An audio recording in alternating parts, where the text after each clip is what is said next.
Curiosity. ನೋಡಿ, ಈ ದಿನ ನಾವು ಆಲ್ ಆಫ್ ಯು ಲಿಸನ್. ಈಗಾಗಲೇ ಇಂದಿನ ತರಗತಿಯಲ್ಲಿ ಇತಿಹಾಸ ಅಂದ್ರೇನು, ನಂತರ ಪ್ರಾಗೈತಿಹಾಸ ಅದರ ಬಗ್ಗೆನೂ ಕೂಡ ಸ್ವಲ್ಪ ಮಾಹಿತಿಯನ್ನು ನಾವು ತಿಳ್ಕೊಂಡಿದ್ವಿ. ಈ ದಿನ ನಾವು ಪ್ರಾಗೈತಿಹಾಸ ಕಾಲ ಅಥವಾ ಚರಿತ್ರೆಯ ಪೂರ್ವಕಾಲ. ನೋಡಿ, ಇಲ್ಲಿ ಇತಿಹಾಸ ಅಂದ್ರೆ ಬೇರೆ. ಈಗ ನೋಡೋಣ, ಒಂದು ವಾಕ್ಯದಲ್ಲಿ ಉತ್ತರ ಹೇಳಿ. ನೋಡು, ಕೈ ಇವರು ಆಕ್ಷೇಪಣೆ ಮಾಡ್ತಾ ಇಲ್ಲ. ಇತಿಹಾಸ ಎಂದರೇನು? ನೆಕ್ಸ್ಟ್ ಮತ್ತೆ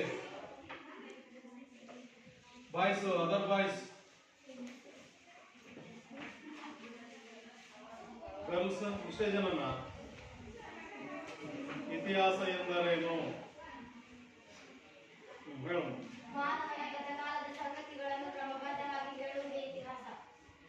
ಎಸ್, ವೆರಿ ಗುಡ್. ಹೇಳು.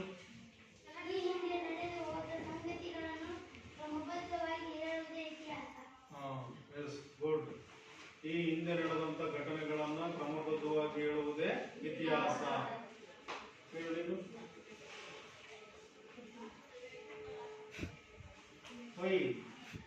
ರಿಪೀಟ್ ಮಾಡು, ಹೇಳಿದ್ದೇನೆ.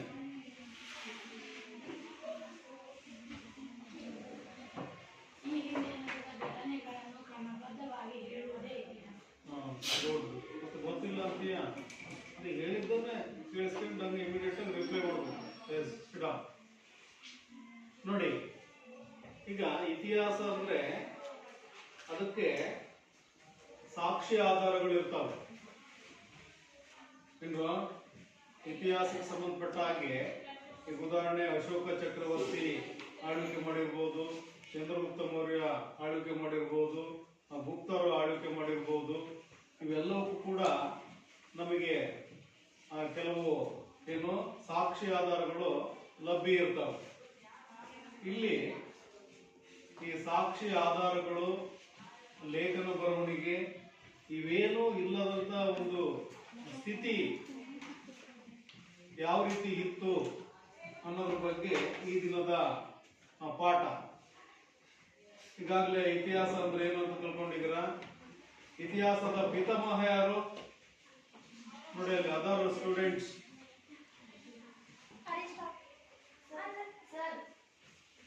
ಬೇರೆಯವರು ಇತಿಹಾಸದ ಪಿತಾಮಹ ಎಂದು ಯಾರನ್ನ ಕರೆಯುತ್ತಾರೆ?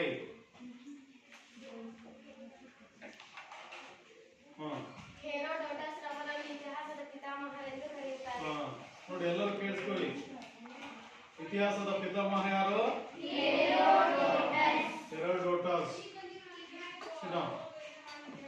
ನೋಡಿ, ನಾವು ಈ ದಿನ ಪ್ರಾಗೈತಿಹಾಸ ಕಾಲ ಅಥವಾ ಚರಿತ್ರೆಯ ಪೂರ್ವಕಾಲ ಯಾವ ರೀತಿ ಇತ್ತು ಅನ್ನೋದ್ರ ಬಗ್ಗೆ ತಿಳ್ಕೊಳ್ಳೋಣ.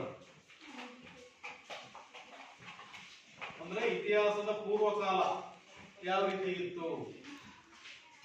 ನೋಡಿ ವಿದ್ಯಾರ್ಥಿಗಳೇ, ಇಲ್ಲಿ ಮಾನವನು ಲೇಖನ ಚಿಹ್ನೆಯನ್ನ ಕಂಡುಹಿಡಿಯುವುದಕ್ಕೆ ಮೊದಲಿನ ಕಾಲವನ್ನ, ಇಲ್ಲಿ ಮನುಷ್ಯ ಲೇಖನ ಚಿಹ್ನೆಯನ್ನ ಕಂಡುಹಿಡಿಯುವುದಕ್ಕಿಂತ ಮೊದಲಿನ ಕಾಲವನ್ನ ಲೇಖನ ಚಿಹ್ನೆ ಕಂಡುಹಿಡಿಯುವ ಮೊದಲನೆಯ ಕಾಲವನ್ನ, ಕಂಡುಹಿಡಿಯುವುದಕ್ಕೆ ಮುಂಚೆ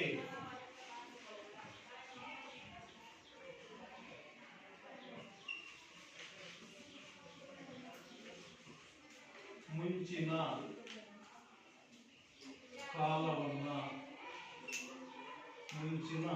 ಕಾಲವನ್ನ ನೋಡಿ. ಲೇಖನ ಅಂದ್ರೆ ಏನ್ ಹೇಳಿ? ಬರೆಯುವುದು. ಅಂದ್ರೆ ಲೇಖನ ಚಿಹ್ನೆ ಹುಟ್ಟುಕೊಳ್ಳುವುದಕ್ಕಿಂತ ಪೂರ್ವದ ಸ್ಥಿತಿ, ಅಥವಾ ನೋಡಿ ಲೇಖನ ಚಿಹ್ನೆ ಕಂಡುಹಿಡಿದಕ್ಕಿಂತ ಮೊದಲಿನ ಕಾಲವನ್ನ ನಾವು ಏನಂತ ಹೇಳ್ತೀವಪ್ಪ? ಪ್ರಾಗೈ ಇತಿಹಾಸ ಕಾಲ ಅಥವಾ ಬಾಯಿಲ್ವಾ? ನೋಡಿ ಅಲ್ಲಿ ಲೇಖನ ಚಿಹ್ನೆ ಕಂಡುಹಿಡಿಯೋದಕ್ಕಿಂತ ಮುಂಚಿನ ಕಾಲವನ್ನು ನಾವೇನಂತ ಕರಿತೀವಿ? ಅಥವಾ ಚರಿತ್ರೆಯ ಪೂರ್ವಕಾಲ ಅಂತ ಹೇಳ್ತೀವಿ. ನೋಡಿ ಇಲ್ಲಿ ಅಂದ್ರೆ ಈ ಒಂದು ಕಾಲಘಟ್ಟದಲ್ಲಿ, ಚರಿತ್ರೆಯ ಪೂರ್ವ ಕಾಲದಲ್ಲಿ ಭಾಷೆಯ ಬೆಳವಣಿಗೆ ಹಾಗೂ ಲಿಪಿಯ ಬಗ್ಗೆ ಆಧಾರಗಳು ಸಿಗೋದಿಲ್ಲ. ಭಾಷೆಯ ಬೆಳವಣಿಗೆ ಮತ್ತು ಲಿಪಿಯ ಬಗ್ಗೆ, ಭಾಷೆಯ ಬೆಳವಣಿಗೆ ಹಾಗೂ ಲಿಪಿಯ ಬಗ್ಗೆ ನಮಗೆ ಯಾವುದೇ ಒಂದು ಆಧಾರಗಳು ಸಿಗೋದಿಲ್ಲ. ಈ ಒಂದು ಕಾಲಘಟ್ಟದಲ್ಲಿ ಆಧಾರಗಳು ಸಿಗುವುದಿಲ್ಲ.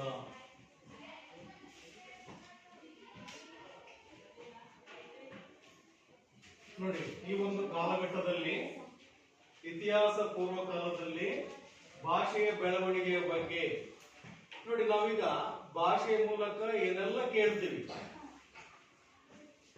ಈಗ ಭಾಷೆ ಇಲ್ಲಪ್ಪ ಅಂದ್ರೆ ಕಮ್ಯುನಿಕೇಶನ್, ಸಂಪರ್ಕ ಇವೆಲ್ಲ ಬಹಳ ಕಷ್ಟ. ಈಗ ಭಾಷೆ ಇರೋದ್ರಿಂದ ನಾವು ನಮ್ಮ ಭಾವನೆಯನ್ನ, ಅನಿಸಿಕೆಯನ್ನ ಬೇರೆಯವರ ಹತ್ರ ನಾವು ಹಂಚಿಕೊಳ್ತೀವಿ. ಭಾಷೆ ಮೂಲಕ ಹೇಳ್ತೀವಿ, ನನಗೆ ಪುಸ್ತಕ ಬೇಕು, ಪೆನ್ನು ಬೇಕು, ನನಗೆ ಹಸಿವಾಗಿದೆ, ನನಗೆ ದುಃಖ ಆಗಿದೆ. ನೋಡಿದು ಭಾಷೆ. ಈ ಭಾಷೆನೇ ಇಲ್ಲ ಅಂದ್ರೆ ಅದು ಯಾವ ಸ್ಥಿತಿ ಅರ್ಥ ಮಾಡ್ಕೊಳ್ಳಿ. ಸೊ ಇಲ್ಲಿ ಭಾಷೆಯ ಬೆಳವಣಿಗೆ, ಲಿಪಿಯ ಬಗ್ಗೆ ಆಧಾರಗಳು ಈ ಪ್ರಾಗೈತಿಹಾಸ ಕಾಲದಲ್ಲಿ ಸಿಗೋದಿಲ್ಲ. ಅರ್ಥ ಮಾಡ್ಕೊಳ್ಳಿ. ಭಾಷೆಯ ಬೆಳವಣಿಗೆ ಬಗ್ಗೆ ಆಗ್ಲಿ, ಲಿಪಿಯ ಬಗ್ಗೆ ಆಗ್ಲಿ ನಮಗೆ ಯಾವುದೇ ಒಂದು ಮಾಹಿತಿಗಳು ಸಿಗೋದಿಲ್ಲ. ಯಾವ ಕಾಲಘಟ್ಟದಲ್ಲಿ? ಪ್ರಾಗೈತಿಹಾಸ ಕಾಲದಲ್ಲಿ. ನೋಡಿ, ಹಾಗಾದ್ರೆ ಇಲ್ಲಿ ಈ ಲಿಖಿತ ದಾಖಲೆಗಳು ಯಾವುವು ಸಿಗೋದಿಲ್ಲ. ಚರಿತ್ರೆಯ ಅಧ್ಯಯನಕ್ಕೆ ಇವು ದೊರಕುವುದಿಲ್ಲ. ನೋಡಿ, ಈ ರೀತಿ ಇದ್ದಂತ ಸಂದರ್ಭದಲ್ಲಿ ಇಲ್ಲಿ ಇವರ ಬದುಕನ್ನ ನಾವು ಹೆಂಗ್ ತಿಳ್ಕೊಳ್ಬೇಕು ಅಂದ್ರೆ, ಈ ಕಾಲಘಟ್ಟದಲ್ಲಿ ಇರ್ತಕ್ಕಂತಹ ಜನರ ಬದುಕನ್ನ ನಾವು ಹೆಂಗೆ ತಿಳ್ಕೊಳ್ಬೇಕು, ಅಧ್ಯಯನ ಮಾಡಬೇಕು ಅನ್ನೋದು ಅಲ್ಲಿ ಒಂದು ಪ್ರಶ್ನೆ ಬರ್ತದೆ. ಈ ಒಂದು ಕಾಲಘಟ್ಟದಲ್ಲಿ ವಾಸ ಮಾಡ್ತಕ್ಕಂತಹ ಜನರ ಜೀವನದ ಬಗ್ಗೆ ನಾವು ಹೆಂಗ್ ತಿಳ್ಕೊಳ್ಬೇಕು? ಯಾವುದೇ ಭಾಷೆ ಬೆಳವಣಿಗೆ ಇಲ್ಲ, ನಂತರ ಲಿಪಿನೂ ಕೂಡ ಇಲ್ಲ. ನಾವ್ ಹೆಂಗೆ ಆ ಜನರ ಒಂದು ಜೀವನ ಮಟ್ಟದ ಬಗ್ಗೆ, ಸ್ಥಿತಿಗತಿಯ ಬಗ್ಗೆ ನಾವ್ ಹೆಂಗ್ ತಿಳ್ಕೊಳ್ಬೇಕು ಅಂತಕ್ಕಂತ ಅಲ್ಲಿ ಒಂದು ಪ್ರಶ್ನೆ ನಮ್ಮೆಲ್ಲರಿಗೂ ಕೂಡ ಉದ್ಭವ ಆಗ್ತದೆ. ನೋಡಿ, ಇಲ್ಲಿ ಈ ಒಂದು ಕಾಲಘಟ್ಟವನ್ನು ಅಧ್ಯಯನ ಮಾಡುವ ತಜ್ಞರಿಗೆ ನಾವು ಪ್ರಾಕ್ತನ ಅಥವಾ ಪ್ರಾಚ್ಯವಸ್ತು ಅಧ್ಯಯನಕಾರರು ಅಂತ ಕರಿತೀವಿ. ನೋಡಿ, ಈ ಕಾಲಘಟ್ಟದಲ್ಲಿ ಅಧ್ಯಯನ ಮಾಡತಕ್ಕಂತ ತಜ್ಞರಿಗೆ ಪ್ರಾಕ್ತನ ಅಥವಾ ಅಧ್ಯಯನಕಾರರು, ಪ್ರಾಕ್ತನ ಅಥವಾ ಪ್ರಾಚ್ಯವಸ್ತು ಅಧ್ಯಯನಕಾರರು.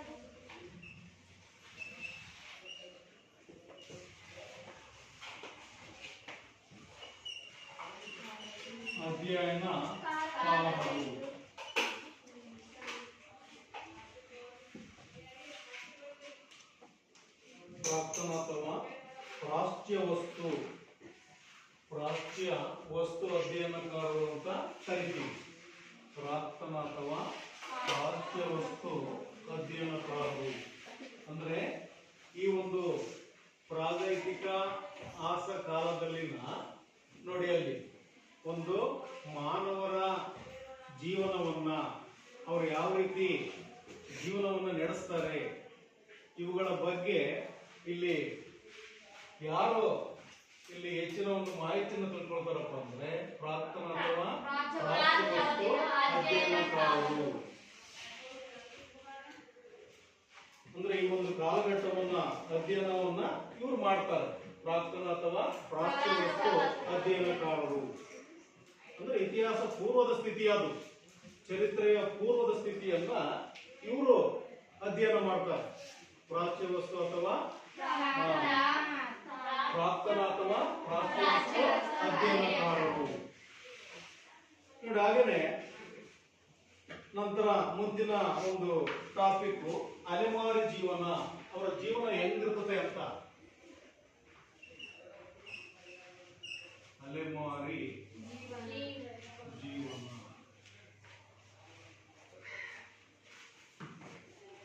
ನೋಡಿ, ಈ ಒಂದು ಕಾಲಘಟ್ಟದಲ್ಲಿನ ಜನರ ಒಂದು ಜೀವನ ಹೆಂಗಿತ್ತಪ್ಪ ಅಂದ್ರೆ ಅಲೆಮಾರಿ ಜೀವನ ಅಂತ ಹೇಳ್ತೀವಿ.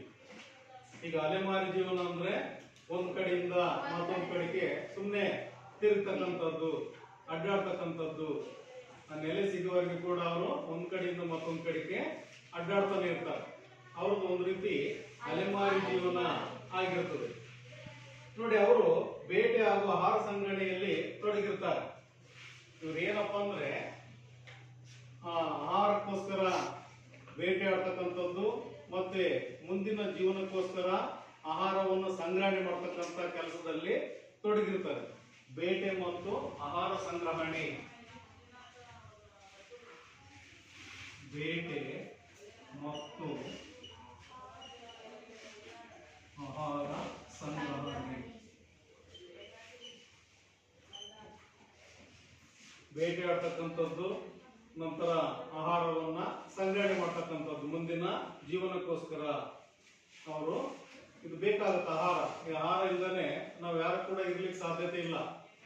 ಸೊ ಹಾಗಾಗಿ ಬಹುಮುಖ್ಯವಾಗಿ ಅಲೆಮಾರಿ ಜನಾಂಗದವರು ಒಂದ್ ಕಡೆಯಿಂದ ಮತ್ತೊಂದ್ ಕಡೆಗೆ ಅವ್ರು ಯಾಕೆ ಹೋಗ್ತಿದ್ರಪ್ಪ ಅಂದ್ರೆ ಅವರು ಬೇಟೆ ಆಡ್ತಕ್ಕಂಥದ್ದು, ಆಹಾರವನ್ನ ಸಂಗ್ರಹಣೆ ಮಾಡ್ಲಿಕ್ಕೆ ಒಂದ್ ಕಡೆಯಿಂದ ಮತ್ತೊಂದ್ ಕಡೆಗೆ ಹೋಗ್ತಾ ಇದ್ರು, ಗುಂಪು ಗುಂಪುಗಳಾಗಿ, ಹಿಂಡುಗಳಾಗಿ. ನೋಡಿ, ನಂತರ ಇಲ್ಲಿ ಜನರು ಆಹಾರ ಸಂಗ್ರಹಣೆಯಲ್ಲಿ ತೊಡಗಿರ್ತಾರೆ. ಬೇಟೆಯನ್ನು ಆಡಲು ತಯಾರಿಸಿದ ಹಾಗೂ ಬಳಸುತ್ತಿದ್ದ ಕೆಲವು ಪರಿಕರಗಳು ದೊರೆತಿದ್ದವು.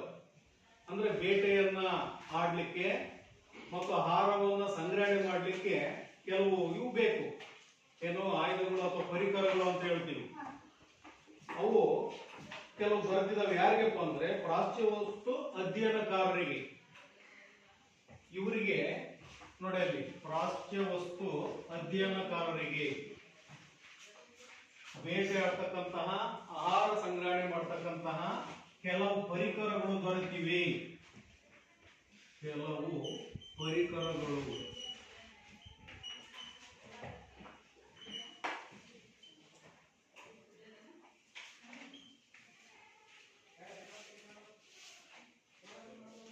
ನೋಡಿ, ಅಲ್ಲಿ ಯಾರಿಗೆ ಬೇಟೆ ಆಡ್ತಕ್ಕಂಥ ಮತ್ತು ಆಹಾರ ಸಂಗ್ರಹಣೆ ಮಾಡ್ತಕ್ಕಂಥ ಪರಿಕರಗಳು ದೊರೆತಿದಾವೆ?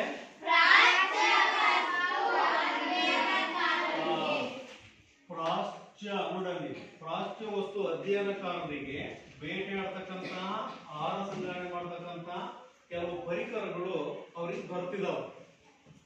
ಇಂಥ ಒಂದು ಪರಿಕರಗಳನ್ನ ಅವರು ಬಳಸ್ತಾ ಇದ್ರು. ಯಾವುದಕ್ಕೆ?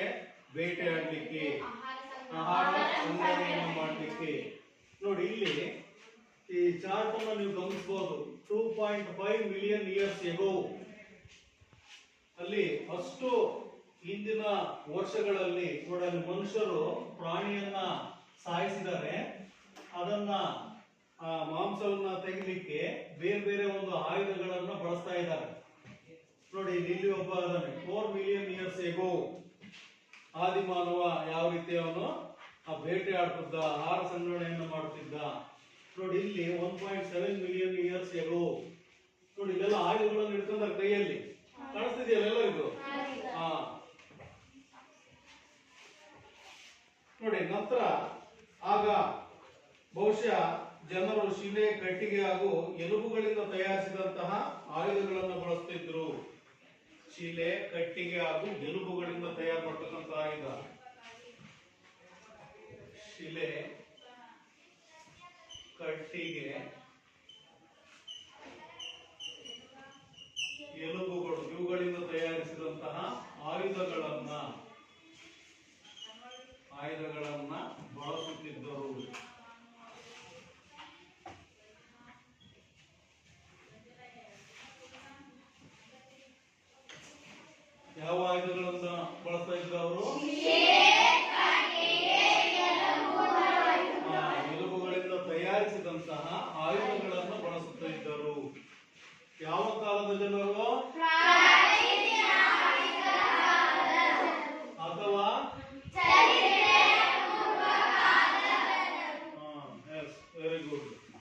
ನೋಡಿ, ನಂತರ ಇವುಗಳಲ್ಲಿ ನಮಗೆ ಶಿಲೆಯಲ್ಲಿ ತಯಾರಿಸಿದಂತ ಪರಿಕರಗಳು ಇವತ್ತಿಗೂ ಕೂಡ ಆಧಾರಗಳಾಗಿ ಉಳ್ಕೊಂಡಿದ್ದಾವೆ.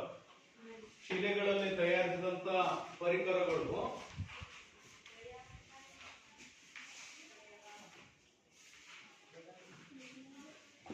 ಆಧಾರಗಳಾಗಿ ಇವತ್ತಿಗೂ ಉಳಿದುಕೊಂಡಿವೆ.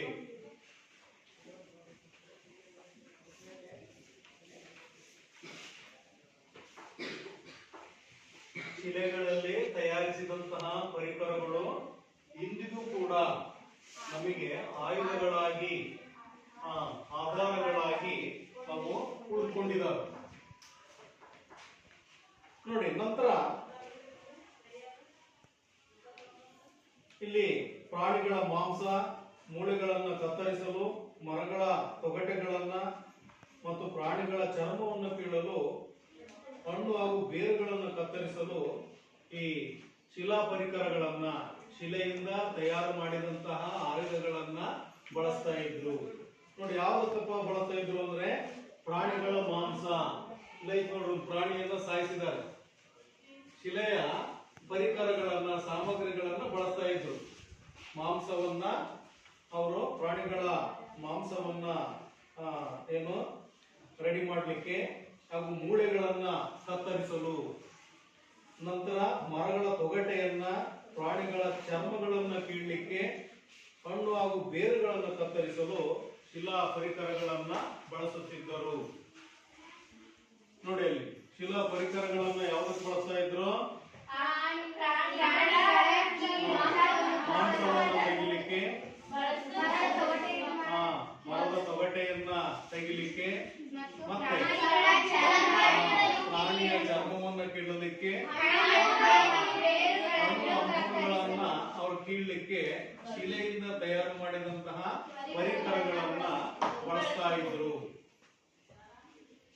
ನೋಡಿ, ಈ ಚಾರ್ಟ್ ಅಲ್ಲಿ ನಿಮ್ಗೆಲ್ಲ ಗೋಚರಿಸ್ತಾ ಇದೆ. ಇಲ್ಲಿ ಯಾವ್ದೋ ಒಂದು ಪ್ರಾಣಿಯನ್ನ ಬೇಟೆ ಆಡಿದರೆ ಅಲ್ಲಿ ಮಾಂಸವನ್ನು ಎಲ್ಲ ಅವರು ತೆಗಿತಾರೆ ಆಯುಧಗಳಿಂದ. ನೋಡಿ, ಅಲ್ಲಿ ಪ್ರಾಣಿಗಳ ಮಾಂಸ ಮೂಳೆಗಳನ್ನ ಕಟ್ ಮಾಡಲಿಕ್ಕೆ, ನಂತರ ಮರಗಳ ತೊಗಟೆಗಳನ್ನ ಕಟ್ ಮಾಡಲಿಕ್ಕೆ, ಪ್ರಾಣಿಗಳ ಚರ್ಮವನ್ನ ತೆಗಿಲಿಕ್ಕೆ, ಕೀಳಲಿಕ್ಕೆ ಮತ್ತು ಹಣ್ಣುಗಳು ಮತ್ತು ಬೇರುಗಳನ್ನು ಕತ್ತರಿಸಲು ಶಿಲೆಯಿಂದ ತಯಾರಿಸಿದಂತಹ ಪರಿಕರಗಳನ್ನ ಆಗಿನ ಕಾಲಘಟ್ಟದ ಮಾನವರು ಬಳಸ್ತಾ ಇದ್ರು. ಏನಿಲ್ಲ, ಬಹಳ ಸಿಂಪಲ್. ಮಾಂಸವನ್ನ ತೆಗಿಲಿಕ್ಕೆ, ನಂತರ ಮರದ ತೊಗಟೆಯನ್ನ ತೆಗಿಲಿಕ್ಕೆ, ಹಣ್ಣುಗಳನ್ನ ಕಟ್ ಮಾಡಲಿಕ್ಕೆ, ಚರ್ಮವನ್ನ ತೆಗಿಲಿಕ್ಕೆ ಶಿಲೆಯಿಂದ ತಯಾರಿಸಿದಂತ ಆಯುಧಗಳನ್ನ ಆಗಿನ ಕಾಲದ ಅಲ್ಲಿ ಮಾನವರು ಬಳಸ್ತಾ ಇದ್ರು. ಬಹಳ ವೆರಿ ಸಿಂಪಲ್. ನೋಡಿ, ನಂತರ ಎಲುಬು ಮತ್ತು ಕಟ್ಟಿಗೆಗಳನ್ನ ಅವರು ಯಾವ ರೀತಿ ಬಳಸ್ತಾ ಇದ್ರು ಅಂದ್ರೆ ಕೈ ಹಿಡಿಯಾಗಿ ಬಳಸ್ತಾ ಇದ್ರು. ಹಿಡ್ಕೈ ಅಂತ ನೋಡ್ರಿ, ಈಗ ಉದಾಹರಣೆ ಮಚ್ಚಿಗೆ ಹಿಡ್ಕೈ ಅಥವಾ ಬಚ್ಚಿಗೆ ಹಿಡ್ಕೈ, ಹಿಂಗೆ ಹಿಡ್ಕೈಯಾಗಿ ಬಳಸ್ತಾ ಇದ್ರು. ಎಲುಬು ಮತ್ತು ಕಟ್ಟಿಗೆಗಳನ್ನ ಕೈ ಹಿಡಿಯಾಗಿ ಬಳಸ್ತಾ ಇದ್ದರು. ಎಲುಬು ಮತ್ತು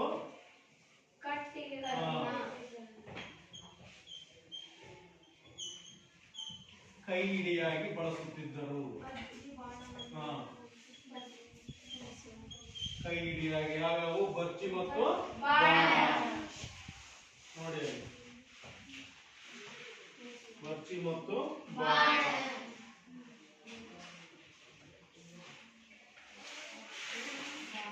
ಬಾಣಗಳಾಗಿ, ಬಾಣಗಳಿಗೆ ಕೈ ಹಿಡಿ.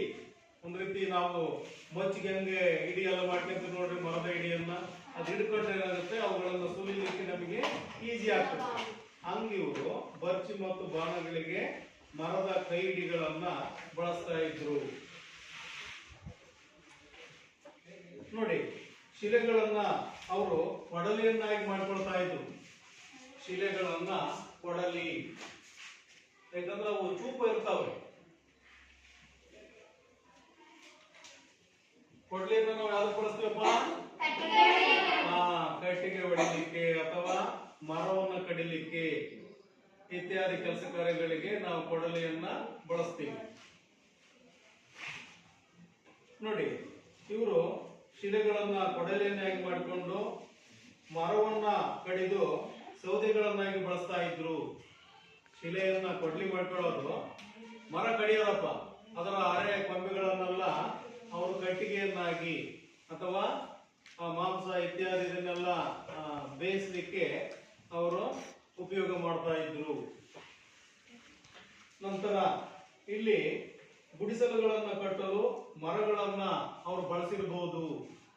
ಉದಾಹರಣೆ, ಕೆಲವು ಗುಡಿಸಲುಗಳು ಈ ಮರದ ತೊಗಟೆಗಳಿಂದ, ಮರದ ಸೊಪ್ಪುಗಳಿಂದ ಗುಡಿಸಲುಗಳನ್ನ ಹಳ್ಳಿಗಳಲ್ಲಿ ಈಗಲೂ ಕೂಡ ಕಟ್ಟತಕ್ಕಂಥದ್ದನ್ನ ನೀವು ನೋಡಿರಬಹುದು. ಮರದ ಒಂದು ರೆಂಬೆ ಕೊಂಬೆಗಳು, ಸೊಪ್ಪುಗಳಿಂದ ಮನೆಯನ್ನ ಕಟ್ತಾ ಇದ್ರು. ನೋಡಿ, ಮರವನ್ನ ಕೆಲವೊಂದು ಆಯುಧಗಳ ಕೈಹಿಡಿಗಳನ್ನಾಗಿ ಕೂಡ ಆಗಿನ ಕಾಲಘಟ್ಟದ ಜನರು ಬಳಸ್ತಾ ಇದ್ರು. ನೋಡಿ, ನಂತರ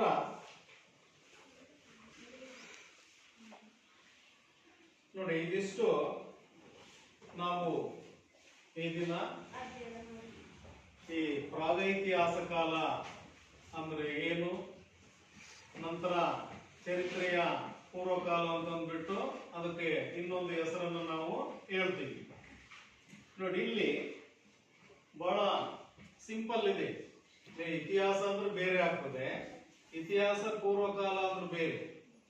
ಇತಿಹಾಸ ಪೂರ್ವಕಾಲ ಮತ್ತು ಪ್ರಾಗೈತಿಹಾಸ ಕಾಲ ಅಂದ್ರೆ ಸೇಮ್ ಇರ್ತದೆ. ಅಲ್ಲಿ ಅಂದ್ರೆ ಆಗಿನ ಕಾಲಘಟ್ಟದ ಜನರ ಜೀವನ ಯಾವ ರೀತಿ ಇತ್ತು, ಅವರ ಒಂದು ಅಲೆಮಾರಿ ಜೀವನ ಯಾವ ರೀತಿ ಇತ್ತು, ಏನೇನ್ ಮಾಡ್ತಾ ಇದ್ರು ಕಾಡಿನಲ್ಲಿ ಅವರು, ನಂತರ ಯಾವ ಯಾವ ಆಯುಧಗಳನ್ನ ಬಳಸ್ತಾ ಇದ್ರು, ಪ್ರಾಣಿಗಳನ್ನ ಬೇಟೆಯಾಡ್ಲಿಕ್ಕೆ, ನಂತರ ಮರದ ತೊಗಟೆಯನ್ನ ತೆಗಿಲಿಕ್ಕೆ, ಹಣ್ಣು ಹಂಪಲುಗಳನ್ನ ಕಟ್ ಮಾಡ್ಲಿಕ್ಕೆ, ಆ ಶಿಲೆಗಳಿಂದ ತಯಾರಾದಂತ ಪರಿಕರಗಳನ್ನ ಆಗಿನ ಕಾಲಘಟ್ಟದ ಜನರು ಬಳಸ್ತಾ ಇದ್ರು. ನೋಡಿ, ಇಷ್ಟು ನಾವು ಈ ದಿನದ ಒಂದು ಪಾಠವನ್ನ ನೋಡಿದೀವಿ. ಈ ಚಾರ್ಟ್ ಅಲ್ಲಿ ಕೂಡ ಇನ್ನೊಂದ್ಸರಿ ಎಲ್ಲರೂ ಕೂಡ ಗಮನಿಸರಿ. ನೋಡಿ, ಇಲ್ಲಿ ಆಗಿನ ಕಾಲದ ಮಾನವ ಯಾವುದೋ ಒಂದು ಪ್ರಾಣಿಯನ್ನ ಅವರು ನಡೆಸ್ಕೊಂಡು ಹೋಗ್ತಾ ಇದ್ದಾರೆ. ಹೋದಂತ ಸಂದರ್ಭದಲ್ಲಿ ಅವನ ಬಾಯಿ ಯಾವ ರೀತಿ ಅವನು ತೆಗೆದಿದ್ದ ನೋಡಿ. ಯಾಕಂದ್ರೆ ಈಗಿನ ಆಧುನಿಕ ಕಾಲದಲ್ಲಿ ಮನುಷ್ಯ ಬಹಳ ಬುದ್ಧಿವಂತ ಇದ್ದಾನೆ, ವಿಜ್ಞಾನ ತಂತ್ರಜ್ಞಾನ ಅದೆಲ್ಲ ಇದೆ. ಆಗಿನ ಕಾಲದಲ್ಲಿ ಏನೇನು ಇರಲಿಲ್ಲ.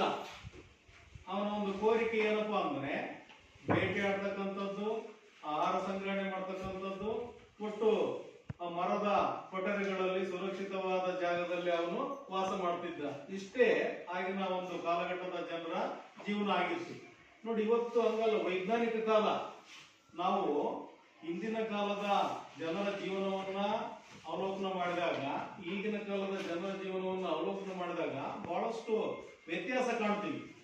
ನೋಡಿ, ಇವತ್ತು ಚಂದ್ರಲೋಕಕ್ಕೆ ಹೋಗಿದ್ದಾರೆ, ನಂತರ ಮಂಗಳ ಗ್ರಹಕ್ಕೆ ಹೋಗಿದ್ದಾರೆ. ಆಕಾಶಕಾಯಗಳಲ್ಲೂ ಕೂಡ ಹೋಗ್ಬಿಟ್ಟು ಅನ್ವೇಷಣೆಯನ್ನು ಮಾಡಿಬಿಟ್ಟು, ಸಂಶೋಧನೆಯನ್ನು ಮಾಡಿಬಿಟ್ಟು ಅಲ್ಲಿ ಮಳೆ ಅಥವಾ ಮಣ್ಣು ಇತ್ಯಾದಿ ಇವೆಲ್ಲದರ ಬಗ್ಗೆನೂ ಕೂಡ ಇವತ್ತು ಸ್ಟಡಿ ಮಾಡ್ತಾ ಇದ್ದಾರೆ. ನೋಡಿ, ಆಗಿನ ಕಾಲದ ಮಾನವ ಯಾವ ರೀತಿ ಇದ್ದ, ಈಗಿನ ಕಾಲದ ಮಾನವ ಯಾವ ರೀತಿ ಇದ್ದಾನೆ. ನೋಡಿ, ಶರವೇಗದಲ್ಲಿ ಇಲ್ಲಿ ಬದಲಾವಣೆ ಆಗ್ತಾ ಆಗ್ತಾ ಬಂದಿದ್ದಾನೆ ಮನುಷ್ಯ.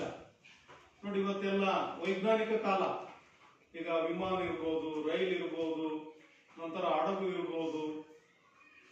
ನೋಡಿ, ಹೆಂಗೆ ಇಷ್ಟು ಶರವೇಗದಲ್ಲಿ ಮನುಷ್ಯ ಬದಲಾವಣೆ ಆದ, ನಾಗರಿಕನಾದ ಅನ್ನೋದು ಬಹಳ ಒಂದು ವಿಶೇಷವಾದ ಒಂದು ಪಾಠ ಇದು, ಪ್ರಾಗೈತಿಹಾಸ ಕಾಲ ಅಂದ್ರೆ. ನೋಡಿ, ಅದಕ್ಕೆ ಸಂಬಂಧಪಟ್ಟ ಹಾಗೆ ನಾನು ಕೆಲವು ಪ್ರಶ್ನೆಗಳನ್ನ ಕೇಳ್ತೀನಿ. ಆ ಪ್ರಶ್ನೆಗಳಿಗೆ ನೀವು ಸರಿಯಾದ ಉತ್ತರವನ್ನು ಹೇಳಲಿಕ್ಕೆಲ್ಲ ರೆಡಿ ಇದ್ದೀರಾ? Yes, okay.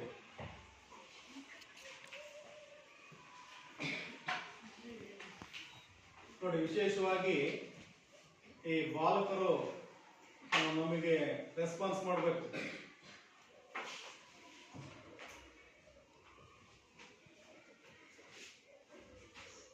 ಪ್ರಾಗೈತಿಹಾಸ ಕಾಲ ಅಥವಾ ಚರಿತ್ರೆಯ ಪೂರ್ವಕಾಲ ಎಂದರೇನು? ಪ್ರಾಗೈತಿಹಾಸ ಕಾಲ ಅಥವಾ ಚರಿತ್ರೆಯ ಪೂರ್ವಕಾಲ ಎಂದರೇನು? ನೋಡಿ, ಓನ್ಲಿ ಒನ್ ಪರ್ಸನ್.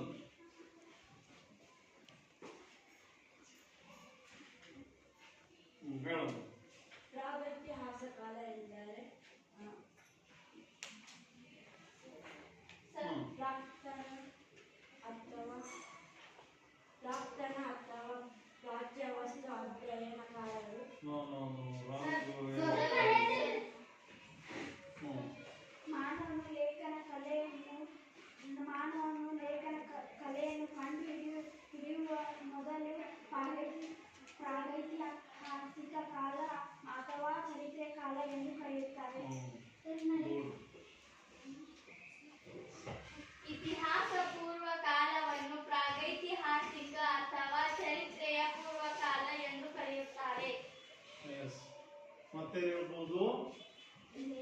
ಲೇಖನ ಚಿಹ್ನೆ ಕಂಡುಹಿಡಿಯುವುದಕ್ಕೆ ಮುಂಚಿನ ಕಾಲ ಪ್ರಾಗೈತಿಹಾಸಿಕ. ಲೇಖನ ಚಿಹ್ನೆಯನ್ನ ಕಂಡುವುದಕ್ಕಿಂತ ಮುಂಚಿನ ಕಾಲಘಟ್ಟವನ್ನು ನಾವೇನಂತ ಹೇಳ್ತೇವೆ? ಪ್ರಾಗೈತಿಹಾಸಿಕ ಕಾಲ ಅಥವಾ ಚರಿತ್ರೆಯ ಪೂರ್ವಕಾಲ ಎನ್ನುತ್ತೇವೆ. ಈಗ ಹೇಳು, ಪ್ರಾಗೈತಿಹಾಸ ಕಾಲ ಎಂದರೇನು? ರಿಪೀಟ್. ಇತಿಹಾಸ ಕನ್ಫ್ಯೂಸ್ ಮಾಡ್ಕೊಂತೀನಿ. ಹೇಳಿದ್ದನ್ನು ಕೇಳಿಸಿ ಫಸ್ಟ್. ಮಾನವನು ಲೇಖನ ಕಲೆಗಳನ್ನು ಕಂಡುಹಿಡಿಯುವ ಮೊದಲಿನ ಕಾಲವನ್ನು ಪ್ರಾಗೈತಿಹಾಸಿಕ ಕಾಲ ಎನ್ನುವರು. ಸಾಕು, ಹೇಳೋದು ರಿಪೀಟ್ ಮಾಡು. ಬೋರ್ಡ್ನಲ್ಲಿದೆ, ಇದು ನೋಡಿರ ಆಗ್ತಿದ ಓದಿದ. ಮಾನವನು ಲೇಖನ ಚಿಹ್ನೆ ಕಂಡುಹಿಡಿಯುವುದಕ್ಕೆ ಮುಂಚಿನ ಕಾಲ ಪ್ರಾಗೈತಿಹಾಸ ಕಾಲ ಅಥವಾ ಚರಿತ್ರೆಯ ಪೂರ್ವಕಾಲ ಎನ್ನುವರು. ಹೇಳಮ್ಮ. ಮಾನವನ ಲೇಖನ ಚಿಹ್ನೆಯ ಕಂಡುಹಿಡಿಯುವುದಕ್ಕೆ ಮುಂಚಿನ ಕಾಲ ಪ್ರಾಗೈತಿಹಾಸಿಕ ಕಾಲ ಮತ್ತು ಚರಿತ್ರೆಯ ಪೂರ್ವಕಾಲ ಎನ್ನುವರು. ಗುಡ್.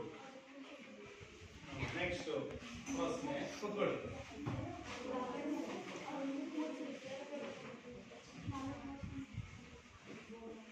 ಇತಿಹಾಸದ ಪಿತಾಮಹ ಎಂದು ನಾವು ಯಾರನ್ನ ಕರೆಯುತ್ತೇವೆ? ಇತಿಹಾಸದ ಪಿತಾಮಹ ಎಂದು ನಾವು ಯಾರನ್ನ ಕರೆಯುತ್ತೇವೆ? ಹೇಳು. ಹೆರೋಡೋಟಸ್. ಎಸ್, ಹೇಳಿದ್ನ ಸರಿ?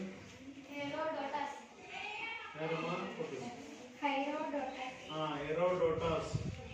ಅದೇ ರೀತಿ ರಾಜ್ಯಶಾಸ್ತ್ರದ ಪಿತಾಮಹ ಅಂತ ಯಾರನ್ನು ಕರಿತೀವಿ?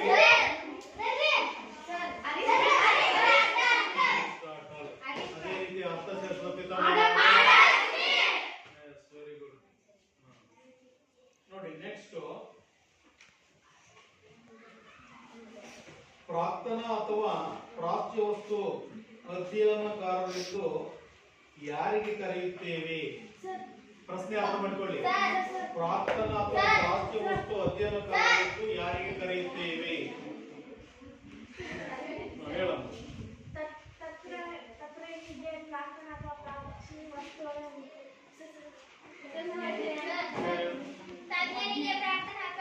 ವಸ್ತುಕಾರರೆಂದು ಕರೆಯುತ್ತಾರೆ. ಭಾಷೆ ಬೆಳವಣಿಗೆಗೆ ಅಥವಾ ಲಿಪಿಯ ಬಗ್ಗೆ ಆಧಾರಗಳು ಸಿಗುವುದಿಲ್ಲ ಅಂತಹವರಿಗೆ ಪ್ರಾಕ್ತನ ಅಥವಾ ಪ್ರಾಚ್ಯ ವಸ್ತು ಅಧ್ಯಯನಕಾರರೆಂದು ಕರೆಯುತ್ತೇವೆ. Very good. ನೋಡಿ, ಇಲ್ಲಿ ಭಾಷೆಯ ಬೆಳವಣಿಗೆ ಬಗ್ಗೆ ಆಗ್ಲಿ ಲಿಪಿಯ ಬಗ್ಗೆ ಆಗ್ಲಿ ಆಧಾರಗಳು ಸಿಗುವುದಿಲ್ಲ ಅಂತ ಕಾಲಘಟ್ಟದ ಜನರ ಜೀವನವನ್ನ ಅಧ್ಯಯನ ಮಾಡ್ತಕ್ಕಂಥವರಿಗೆ ನಾವು ಪ್ರಾಕ್ತನ ಅಥವಾ ಪ್ರಾಚ್ಯ ವಸ್ತು ಅಧ್ಯಯನಕಾರರೆಂದು ಕರೆಯುತ್ತೇವೆ. ನೆಕ್ಸ್ಟ್, ಬೇಟೆಯಾಡಲು ತಯಾರಿಸಿದಂತಹ ಆಯುಧಗಳು ಯಾವುವು? ಆಗಿನ ಕಾಲಘಟ್ಟದಲ್ಲಿ ಬೇಟೆಯಾಡಲು ತಯಾರಿಸಿದಂತಹ ಆಯುಧಗಳು ಯಾವುವು? ನೋಡಿ, otherwise there is no any response from you. ಶಿಲೆ, ಗಟ್ಟಿಗೆ, ಎಲುಬುಗಳನ್ನು ಆಯುಧಗಳನ್ನಾಗಿ ಮಾಡಿ ಬಳಸುತ್ತಿದ್ದರು. ಶಿಲೆ ಅಥವಾ ಕೊಡಲಿ, ಕಟ್ಟಿಗೆ, ಎಲುಬುಗಳನ್ನು ಆಗಿನ ಕಾಲದ ಮಾನವರು ಆಯುಧಗಳನ್ನಾಗಿ ಬಳಸುತ್ತಿದ್ದರು. ಶಿಲೆಗಳು, ಕೊಡಲಿ, ಕಟ್ಟಿಗೆ, ಎಲುಬು ಆಯುಧಗಳನ್ನು ಬಳಸುತ್ತಿದ್ದರು, ಆಯುಧಗಳಾಗಿ ಬಳಸ್ತಾ ಇದ್ರು. ಇಲ್ಲಿದೆ ನೋಡಿ, ಶಿಲೆ, ಕಟ್ಟಿಗೆ, ಎಲುಬುಗಳನ್ನ ಆಯುಧಗಳನ್ನಾಗಿ ಬಳಸ್ತಾ ಇದ್ದರು. ಮತ್ತೆ ಶಿಲೆಯಿಂದ ಅವರು ಏನನ್ನ ತಯಾರು ಮಾಡ್ತಾ ಇದ್ರು? ಕೊಡಲಿಯಿಂದ. ಕೊಡಲಿ ಯಾವುದಕ್ಕೆ ಬಳಸ್ತಾ ಇದ್ರು? ಕಟ್ಟಿಗೆ ಕಡಿಯಲು, ಇತ್ಯಾದಿ. ಈ ಬೇಟೆಯಾಡಲು ತಯಾರಿಸಿದಂತ ಆಯುಧಗಳನ್ನ ಈಗಾಗಲೇ ಈಗ ಯಾವ್ದ್ರಿಂದ ತಯಾರು ಮಾಡ್ತಿದ್ರು ಅನ್ನೋದನ್ನು ಕೂಡ ನಾವು ತಿಳ್ಕೊಂಡಿದ್ದೀವಿ ನೋಡಿ. ಹಾಗಾಗಿ ಈ ಒಂದು ಪ್ರಾಗೈತಿಹಾಸ ಕಾಲ ಅಥವಾ ಚರಿತ್ರೆಯ ಪೂರ್ವಕಾಲದ ಬಗ್ಗೆ ಇಲ್ಲಿ ವಿಶೇಷವಾಗಿ ಗಂಡು ಮಕ್ಕಳಿಗಿಂತ ಹೆಣ್ಣು ಮಕ್ಕಳು ವಿಷಯವನ್ನು ಚೆನ್ನಾಗಿ ಸಂಗ್ರಹಿಸಿಕೊಂಡಿದ್ದಾರೆ. ಹೇಳೋದನ್ನ ಅವರು ವಿಶೇಷವಾಗಿ ಕೇಳಿದ್ದಾರೆ. ನೋಡೋಣ ಇನ್ನೂ ಒಂದ್ಸಾರಿ ಇಲ್ಲಿ ಬಾಯ್ಸಿಗೆ ನಾವು ಆದ್ಯತೆ ಕೊಡ್ತೀವಿ. ನೋಡು ಲಾಸ್ಟ್ ಚಾನ್ಸ್ ಅನ್ನ ನೀವು ಮಿಸ್ ಮಾಡ್ಕೋಬಾರ್ದು. ಶಿಲೆಯಿಂದ ತಯಾರಾದಂತಹ ಆಯುಧಗಳನ್ನ ಯಾವ ಯಾವ ಕೆಲಸ ಕಾರ್ಯಗಳಿಗೆ ಆಗಿನ ಕಾಲಘಟ್ಟದ ಮಾನವರು ಬಳಸುತ್ತಿದ್ದರು ಹೇಳ್ತಾರೆ. Yes good. ಎಸ್ ಎಸ್ ಮತ್ತೆ ಎಸ್ ಚರ್ಮವನ್ನು ಸುಲಿಯುವುದು.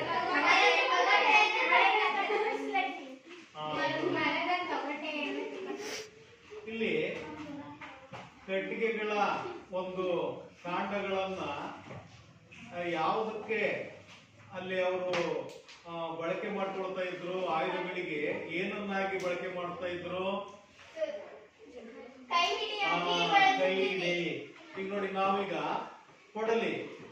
ಕೊಡಲಿಗೆ ಮರದ ಒಂದು ಏನು ರೆಂಬೆಯನ್ನು ಹಾಕ್ತಿವಿ, ಅದರಿಂದ ಕೆಲಸ ಮಾಡ್ತೀವಿ. ಅದೇ ರೀತಿ ಮೊಚ್ಚು, ಅದಕ್ಕೂ ಕೂಡ ಈಗ ಬಿದಿರಿನ ಒಂದು ಹಿಡಿಯನ್ನು ಮಾಡ್ತಾರೆ, ಅದು ಸಪೋರ್ಟಿಗೆ. ಅದ್ ಹೆಂಗೈತಂಗ್ ನಾವು ಅದನ್ನ ಕಟ್ ಮಾಡಕ್ ಹೋದ್ರೆ ಏನಾಗುತ್ತೆ, ಕೈಗೆ ಪೆಟ್ಟಾಗ್ತದೆ. ನೋಡಿ ಹಿಂಗೆ ನಾವು ಇವತ್ತು ಕಂಪ್ಯಾರಿಸನ್ ಮಾಡಿದೀವಿ. ಅಲ್ಲಿ ಆದಿಕಾಲದ ಮಾನವನ ಜನಜೀವನ ಹೆಂಗಿತ್ತು, ಆಧುನಿಕ ಕಾಲದ ಮಾನವನ ಜನಜೀವನ ಯಾವ ರೀತಿ ಇತ್ತು. ನೋಡಿ ಈಗಿನ ಆಹಾರ ಪದ್ಧತಿ, ಉಡುಗೆ ತೊಡುಗೆ ಅವೆಲ್ಲವೂ ಕೂಡ ಫುಲ್ ಡಿಫ್ರೆಂಟ್. ಅವಾಗ ಅಲ್ಲಿ ಟೈಲರ್ ಇರಲಿಲ್ಲ, ಯಾರು ಇರಲಿಲ್ಲ. ಮರದ ತೊಗಟೆಯನ್ನ ಸುತ್ತಕೊಳ್ಳೋರು, ಬೇಟೆ ಆಡ್ಲಿಕ್ಕೆ ಹೋಗೋರು. ಮಳೆ ಅಥವಾ ಚಳಿಯಿಂದ ರಕ್ಷಣೆ ಮಾಡ್ಲಿಕ್ಕೆ ಮರದ ಒಂದು ಪಟರೆಗಳು ಅಂತ ಹೇಳ್ತೀವಿ, ಅಲ್ಲಿ ಒಂಥರ ಸಂಧಿ ಇದ್ದಂಗೆ ಇರ್ತದೆ. ಆ ಜಾಗದಲ್ಲಿ ಹೋಗ್ಬಿಟ್ಟು ಅವರು ರಕ್ಷಣೆಯನ್ನು ಪಡ್ಕೊಳ್ತಾ ಇದ್ರು. ಎಸ್ ನೋಡಿ, ನೀವು ನಾಳೆ ಹೋಮ್ವರ್ಕಿಗೆ ಸಂಬಂಧಪಟ್ಟ ಹಾಗೆ ಇಲ್ಲಿ ಪೇಜ್ ನಂಬರ್ 13ರಲ್ಲಿ ಪ್ರಶ್ನೆಗಳಿದಾವೆ. 4ರಿಂದ 6 ಮತ್ತೆ 1ರಿಂದ 2 ಹಾಕೊಳ್ಳಿ. ಪೇಜ್ ನಂಬರ್ 13 ಡ್ಯಾಶ್ ಈಗ ಬರ್ತಾ ಒಂದ್ ಕಡೆ. ಪೇಜ್ ನಂಬರ್ 13 ಡ್ಯಾಶ್ 2 ಅಷ್ಟೇ. ಅದೇ ರೀತಿ 4ರಿಂದ 6 ಪ್ರಶ್ನೆಗಳಿಗೆ ಉತ್ತರವನ್ನು ನೀವು ನಾಳೆ ಬರ್ಕೊಂಡು ಬನ್ನಿ. All of you thanks.